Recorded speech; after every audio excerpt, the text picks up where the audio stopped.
Hey guys, welcome back to my channel.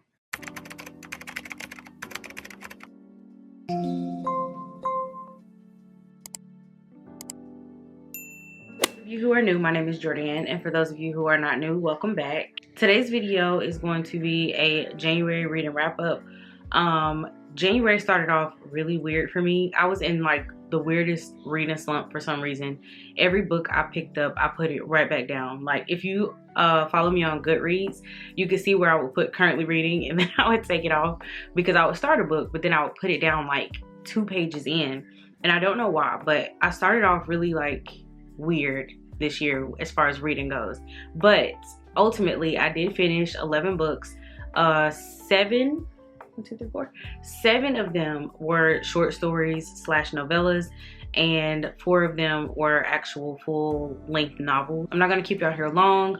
To all my new subscribers, thank you for subscribing. I genuinely appreciate it. So with all of that being said, let's go ahead and get into my reading wrap up. I guess I could talk about it as a collection. That way this video isn't too long. I started to read the, what's it called? The Improbable Meet Cute series. Amazon Originals put it out, and I think it was like 5 or 6 authors got together with their like collection of short stories.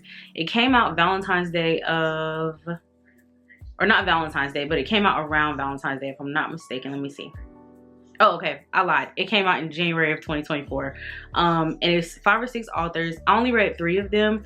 2 of them, yes. 2 of them I have not read before, but I kind of wanted to get a feeling for their writing anyway, so I felt like this was a good place to start for January. And then 1 of them I have read. I'm low-key biased when it comes to her, but we'll get there in a second. So the first book I read in January was The Exception to the Rule, and that was by Christina Lauren. Now, the only thing I know about Christina Lauren is that they are author duo, and that is 2 women, and they both write under the name Christina Lauren.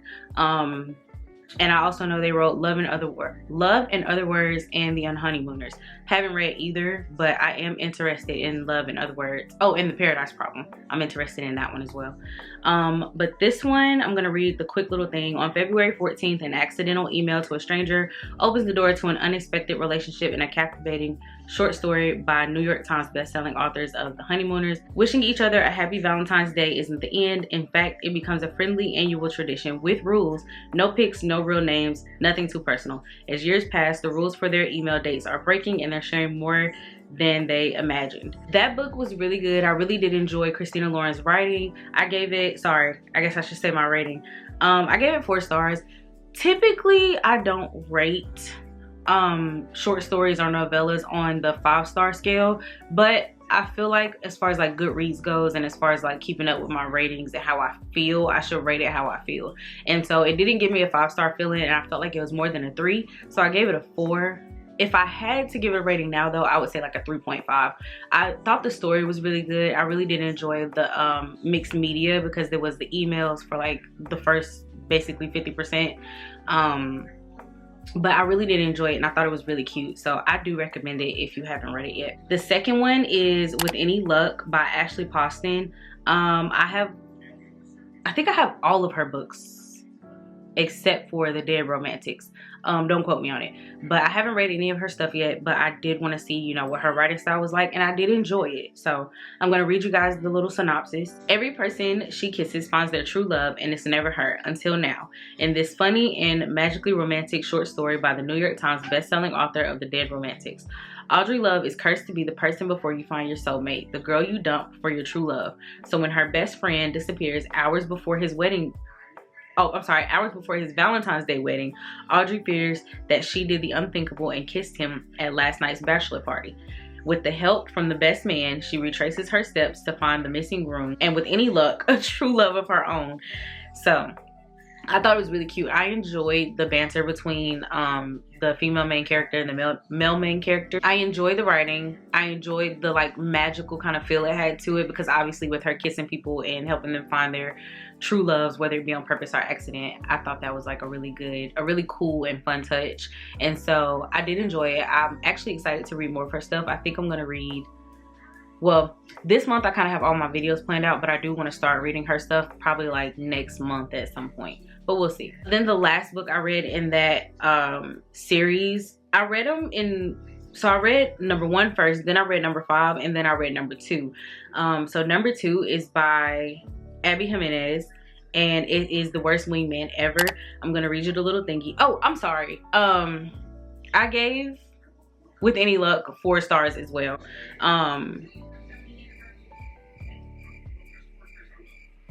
Yeah, I would keep it at 4 stars. They're falling in love, yet they've never met. Maybe fate can intervene in a heartwarming what-if short story about new beginnings by the New York Times bestselling author. Everybody's a NY bestselling author. Holly is dealing with the impending death of her grandmother and still reeling from a bad breakup. One bright spot, a Valentine's Day card on Holly's windshield, even if it wasn't meant for her. An amusing mistake soon turns into a lovely exchange of anonymous notes, little acts of kindness, and a growing affection between 2 strangers. What happens when one of them has to say goodbye? So, I really enjoyed this book. It kind of made me think of her book, Yours Truly, with Brianna and Jacob. Because they used to write like their love notes to one another, or like they would send texts to each other, but it got to a point because they were both doctors, and so they would leave notes, you know, throughout the workstation as they worked. That book gave me Grey's Anatomy vibes, but this reminded me of that as far as like the love notes and exchanging notes back and forth, except this time they would exchange notes through her car windshield. And so I thought that was really cute. I am biased when it comes to Abby Jimenez, so I gave it 4.5 stars. 5 would have been reaching, but I thought it was really cute. Abby Jimenez has a way of, what's the word I'm looking for? She puts like these heavy topics inside of these romance stories, and you're rooting for these characters to be together. You're rooting for their love, but you're also rooting for them and their side problems, I guess, because the main female character in this book is her grandma's caregiver, pretty much, and her grandma's on her deathbed, and so you basically get to see her dealing with that, but you also get to see her and this budding romance kind of taking place. It was really cute. There's also a pet in there. I feel like like all of the male main characters always have a pet, and it's always some cute little dog, or actually, Yours Truly, did Jacob have a dog? I don't remember. I know Daniel had a dog in Part of Your World, but I don't remember if Jacob had a pet. But either way, cute. He had a pet, and you know, I thought it was a really cute story. I gave it 4.5. I love Abby Jimenez's writing. She's probably an autobiography author for me. I haven't went through her entire backlist, but I have read Part of Your World, Yours Truly, Worst Wingman Ever, and I have Just for the Summer. I just haven't read it yet. So getting into the physical books that I read, I don't know why, but a part of me just wanted to pick this up, and I finally got around to it, and I don't regret it. And that is Kingdom of the Wicked by Carrie Maniscalco. This book was really good in my opinion. Now granted, I got on TikTok after I finished this, and a lot of people did not enjoy this book. Even when I read the reviews on Goodreads, like people were kind of like, they didn't enjoy this book. And me personally, I'm like, okay, am I an unreliable reader? Because I gave this book 4.5 stars. I thought it was good. You know, I didn't think there were really any plot holes. Honestly, I felt like the female main character was the way she was. I mean, I'm sorry. I should probably tell y'all what the book is about. So this book follows Amelia and Victoria. Well, it follows Amelia. She has a twin sister named Victoria. They're both witches in a world where witches are forbidden. So there are witches, there are witch hunters, there are demons. The demons are sins. So I'm wondering if it's gonna follow the 7 deadly sins, or if it's just gonna follow this one sin. But we do meet 5 of the sins in this book. We meet Wrath, who is the male main character. We meet Greed, we meet Lust, we meet Envy, and we meet Pride. And so I'm wondering if they're gonna show up in the books, or if it's gonna be like that. I don't know. But this is the first book. Amelia finds her twin sister dead. That's not a spoiler, it is on the back. She finds her dead in a very like violent, grotesque way, and it kind of sends her on this path of like, what happened to my sister? I want to know who was around, who had something to do with it. Is it the witch hunters? Is it the demons? She learns all of these things about her family and about the history of the witches, and I feel like a lot of the stuff that people have problems with is like first book syndrome kind of thing. Like, it's world building. You're learning about the magic, you're learning about the main characters, and I feel like Amelia shouldn't have such quick character development if she's in the next 2 books. You know what I'm saying? Like, I feel like the path of revenge and the path of destruction that's all the character growth we need after finding your twin sister dead. Like, what do y'all mean? Like, what do you mean character growth? My twin sister is dead. I'm going down the war path. I'm gonna do what I have to do to figure out who killed my sister. And so I thought it was really good. I really enjoyed her viewpoint. I enjoyed meeting Wrath, and I enjoyed meeting all of the different sins. I enjoyed the place where this took place. It took place in Italy, and I love Italy. Italy is probably one of my favorite like places to see people go to and visit. I really did enjoy this. I gave it 4.5 stars. I actually can't wait to read the second book. I was gonna jump into the second book, but like I said, I was in a slump, and so I think I went like days in between finishing this book before I picked up the next book, and by that point I just kind of wasn't in my like fantasy vibe anymore. But I enjoyed this. I think the story building was really good. The audiobook was also pretty good. The voice actor does talk in like an Italian accent, so I couldn't listen to it on like 2x speed, but I did listen to it on like 1.6, 1.7 speed. It was still good though. I listened to it and read it, and I felt like it took the experience to a whole other level. So I do recommend this. I mean, if you have the urge to read it, I recommend it, but I gave it 4.5 stars. So I don't know if I'm an unreliable reader. All I know is when I get into a world and I'm enjoying it, it's just kind of up from there. The next book I decided to pick up, I started the audiobook at work, and so I kept on with the audiobook. I did read it in physical form, like a few pages every now and again, but I was listening to the audiobook at work. I continued it at home while cleaning up, and I finished it basically in one day. So that is the Pumpkin Spice Cafe. Now, this wasn't what I expected it was gonna be, but I didn't hate it. I'm gonna continue the series, but I did give this, I want to say I gave it 3.5 stars. Let me check. I gave it 3.25 stars. So this, I'm just gonna read the back. When Jeannie's aunt gives her the beloved Pumpkin Spice Cafe in the small town of Dream Harbor, Jeannie jumps at the chance for a fresh start away from her very dull desk job. Logan is a local farmer who avoids Dream Harbor's gossip at all costs, but Jeannie's arrival disrupts Logan's routine, and he wants nothing to do with the irritatingly upbeat new girl, except that he finds himself inexplicably drawn to her. Will Jeannie's happy-go-lucky attitude win over the grumpy but gorgeous Logan, or has this city girl found the one person in town who won't fall for her charm or her pumpkin spice lattes? I don't feel like Logan was like grumpy sunshine. He was kind of just like to himself. Like, he was a chill dude in my opinion. Like, I feel like once you find out kind of what happened to him and why he's like against town gossip, it like makes sense. I don't feel like he's a grumpy sunshine though. Like, I just feel like he's chill and he just kind of stays out of the way. He does his thing, he does his job, he does his work, he goes home, he takes care of his animals. I mean, what more can you ask for? Like, but I feel like it was a really good book. I feel like it's another one of those, if you're interested, pick it up. If you're not, don't. A lot of people said that there was a mystery in it, and I guess it was kind of like a mystery. I mean, somebody was like doing stuff like sabotaging things around the restaurant, and she was trying to find out who was doing it, and I feel like it was kind of obvious who was doing it. I still thought it was good. I give it a 3.25 though. I think I'm settled on that. The audiobook was decent. It made it go by fast. But like I said, I don't think Logan was grumpy sunshine. That's the only thing that I really was just like, I don't think he's really grumpy sunshine. It is very insta-lovey. I will say that. I don't mind insta-love. I mean, it's kind of just like love at first sight, if we're being completely honest. I also don't mind insta-lust, because I feel like that, honestly, I feel like that's more realistic than insta-love. But this is very insta-lovey, insta-lust. The characters fall for each other really quickly, but I thought it was good. If you want to read it, read it. If you don't, don't. The next physical book that I read that also wasn't quite what I expected was Assistant to the Villain by Hannah Nicole Myra. I don't know how to pronounce her last name, but Hannah Nicole, that name. This book was also not what I expected. It was still a cute, cozy little read.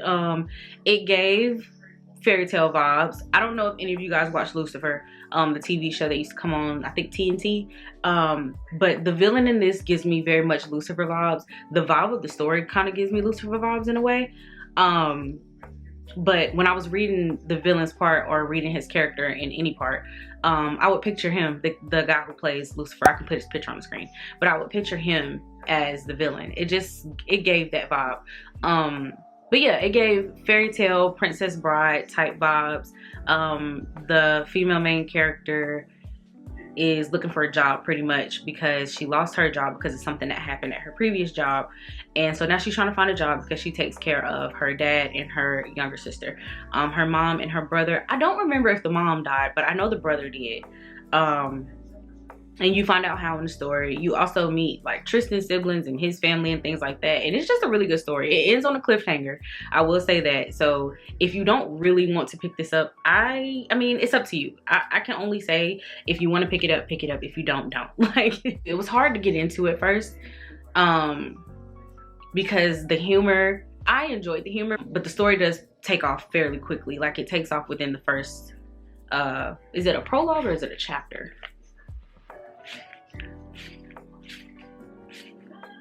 In the prologue. So in the prologue, you meet the female main character. She runs into the villain. Things take off from there. But I think this is a really good book. I enjoyed the side characters. I enjoyed the found family. Kingsley, the little frog up here in the corner. I don't know if y'all can see him right there. Kingsley, he was such a funny character.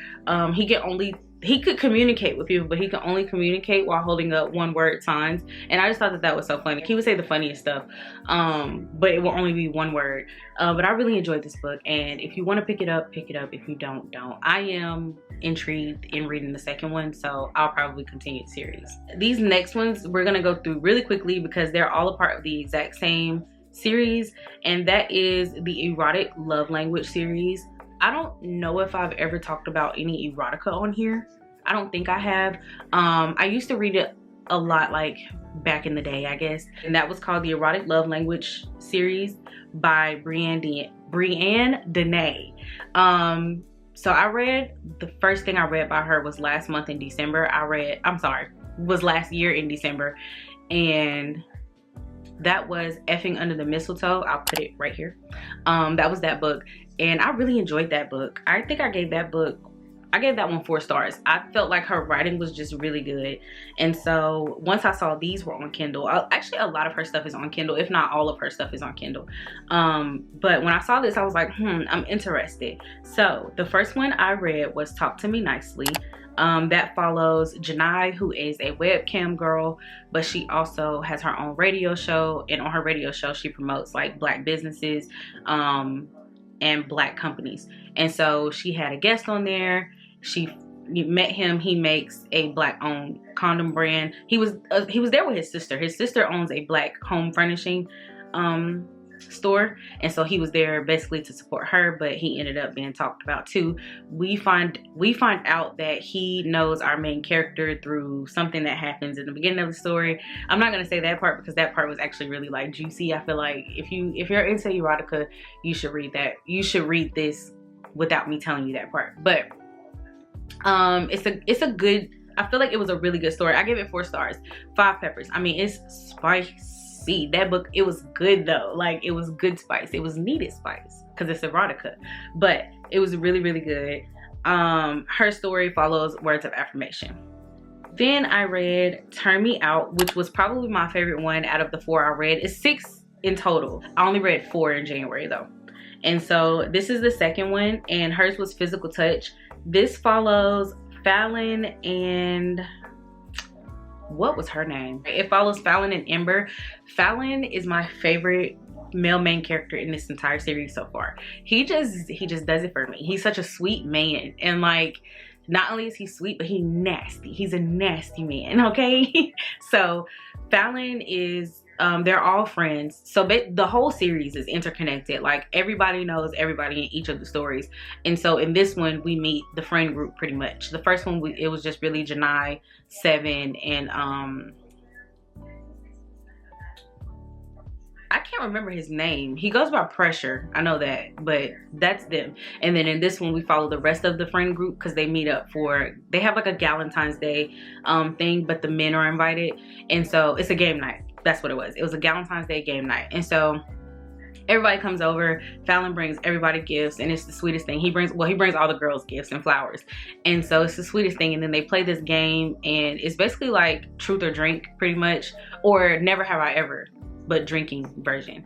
And so yeah, truths get revealed, things happen, and that's all I'm gonna say. I think you should read it. I highly recommend it. I gave that one 4.5 stars because that one was my favorite one. It was really good.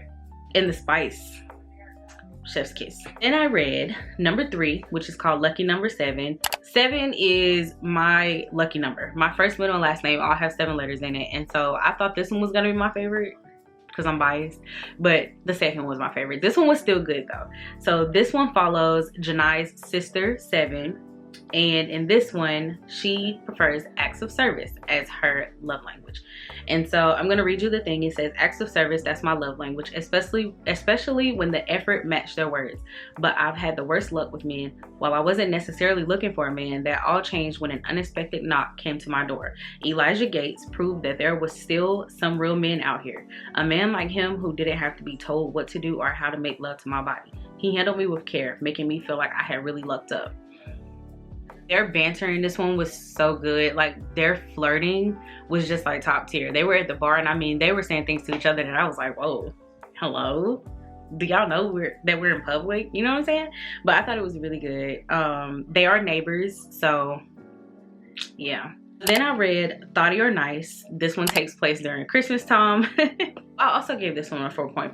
I think I gave this one a 4.5 just because the spice was like really good and the story was good.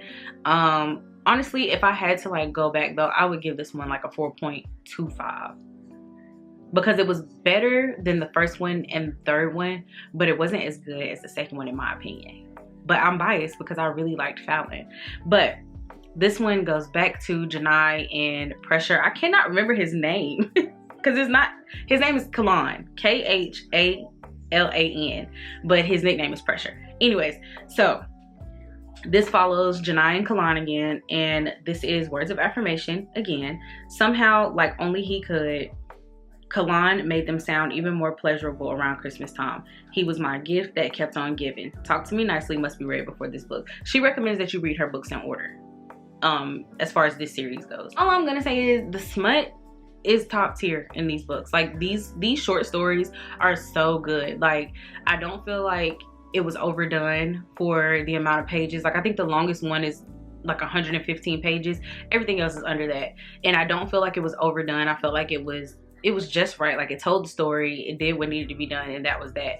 The reason why I would give this one 4.25 is because I just feel like although the spice was needed, there were things that happened that I was kind of like questioning. I don't want to say it because I feel like it ruins the whole like story, but something happened and I was just kind of like, huh, I don't think that's safe. And so that's the only thing that kind of had me just like, it kind of took me out of the story in a way, but it was still good. So I would give it like a 4.25. Then the last book I read in January was Rhythms Blues by Kimberly Brown. I also read this on my Kindle. I'm gonna buy the physical copy of the book though because I did enjoy it. I did give it 3.5 stars, but here's why. Okay, honestly, I'm just gonna read you guys my review because I feel like that's the best way to like tell y'all exactly what I want to tell y'all without giving spoilers. So actually, let me read you the synopsis first. Being the girlfriend of a successful rapper isn't all it's cracked up to be. Rhythm Baker, a successful occupational therapist, held it down for Raheem, her boyfriend of 3 years, without much complaining. After moving across the country to support his career and their relationship, Rhythm has grown increasingly uncomfortable with Raheem's inappropriate behavior and inflated ego. Feeling disrespected, unappreciated, and unheard, she moves out of the home they share, ending their relationship.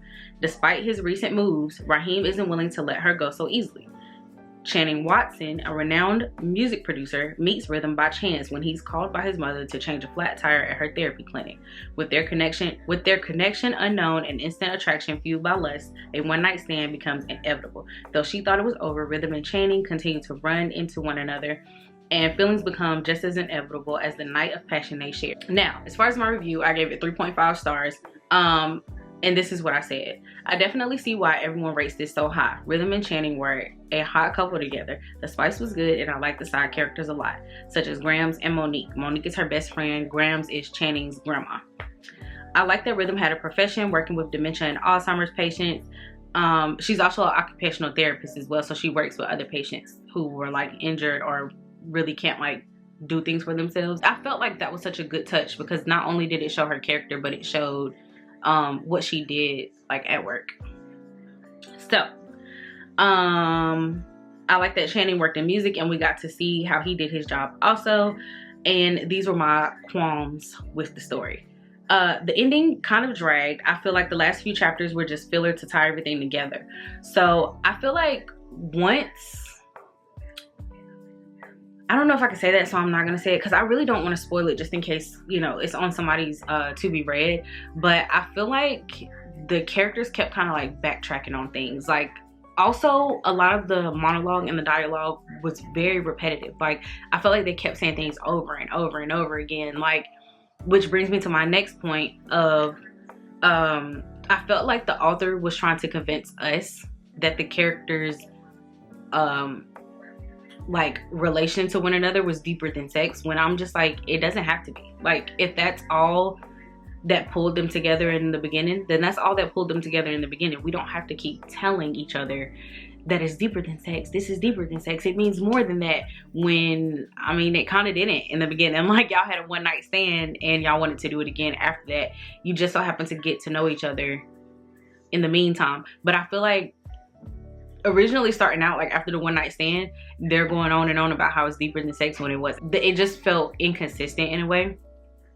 But it was still a good book. Like I feel like beyond the inconsistency, but beyond all of that, it's still a really good story. I also felt like the ending really dragged. Like I felt like certain things that happened didn't need to happen. Like once certain characters were removed from the picture, we didn't need to hear anything else about them at the end. The way it was wrapped up felt rushed, but felt dragged on at the same time. Like it felt like she was trying to rush everything that happened within like, I guess like a year into the last like 2 or 3 chapters, and it just felt odd. It just felt off. But I did enjoy it up until, you know, that last part. But yeah, when I got to the end, I was just kind of like, when is it gonna end? Like when are we gonna wrap this up? But other than that, I really did enjoy it. That is it for my January wrap up. I feel like I had a very like weird reading month. It was kind of boring and I just felt like I just didn't know what I wanted to read. But I feel like going into February, we're moving into some really good books, some anticipated reads. I'm feeling like I want to read now, so that's exciting. But with all that being said, I'm gonna wrap this video up. Thank you guys for watching. I hope you enjoyed. What books did you read in January? Or what was your top book of January? Please leave a comment down below on what your favorite read of January was, if you read anything. I'll talk to you guys in my next video. And bye guys.